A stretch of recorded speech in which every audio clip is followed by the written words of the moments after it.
Welcome to KREM 2 News at noon. I'm Brandon T. Jones, filling in for Laura Papetti today. Today, we also are learning more about this weekend's shootings at the Grant County Fair in Moses Lake. According to the Grant County Sheriff's Office, the shooting happened Saturday night in the carnival area of the fairgrounds.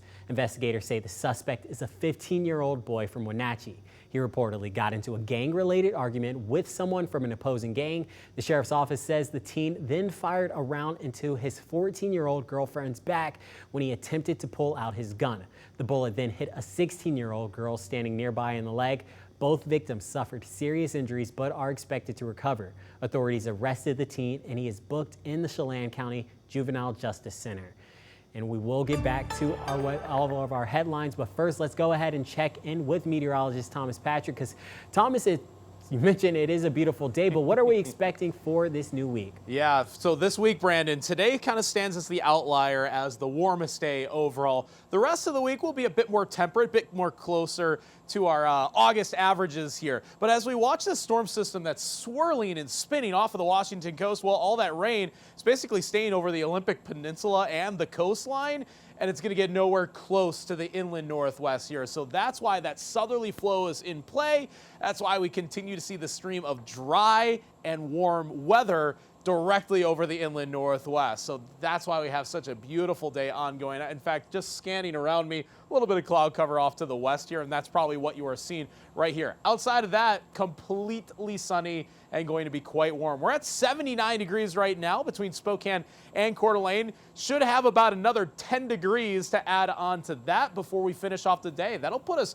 almost pretty close to 90 for this afternoon, so we probably will have to run the AC at least for a couple hours during the day today, as we probably did over this weekend. It's the rest of the week that starts to ease back a little bit, and some cold fronts will provide some small rain chances. But I'll detail how much in terms of those rain chances that we will be seeing here locally. Your full and extended forecast is coming up in just a couple minutes. A lightning strike sparked a fire in Stevens County over the weekend. This quickly prompted level 3 go now evacuations. As of today, they have been downgraded to level 2 notices. Washington State DNR officials say fire crews stopped the fire's forward progression. The fire is between Corkscrew Canyon Road and Highway 291 near the community of Ford. It has burned an estimated 750 acres. This is not the only fire sparked by lightning in Stevens County. Fire crews had a busy weekend putting out other small fires as well. The Stevens County Fire District 1 says all were small, but they kept firefighters busy near Deer Lake and Scott Ridge. This weekend marked 1 year since the Oregon Road and Gray Fire sparked. The Gray Fire burned more than 10,000 acres and caused a town-wide evacuation. Close to 230 fire crews from across the state came out to help put it out, but not before it burned more than 200 buildings and killed one person.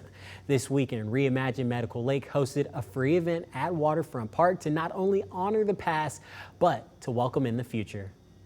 Whenever there's a need, hearts just open and people just pour out of what they have, you know, what's in my hand and what can I give, and very selfless.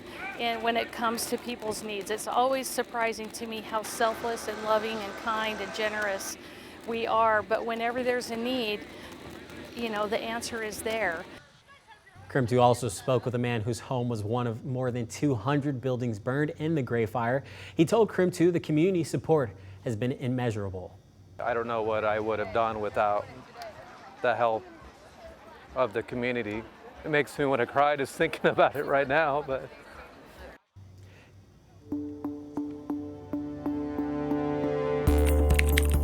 here at KREM 2, we bring you more to every story. This morning, we are looking at some of the environmental impacts that come from a major burn scar. The Western Fire Chiefs Association says nature undergoes a process of transformation after a wildfire called ecological succession. In this case, it's a secondary succession since life already existed in these ecosystems before the fire. The WFCA says the first animals to come back to the area are able to quickly adapt to new surroundings like beetles and ants. According to the National Weather Service, the land itself is now at a much higher risk for flooding and debris flows for years. After the fire, that's because the newly exposed topsoil is not only water repellent, but easily eroded. This means even a small amount of rain can trigger fast-moving flows. So while the community works to rebuild, the ecosystems in Medical Lake and Elk are on their own road to recovery.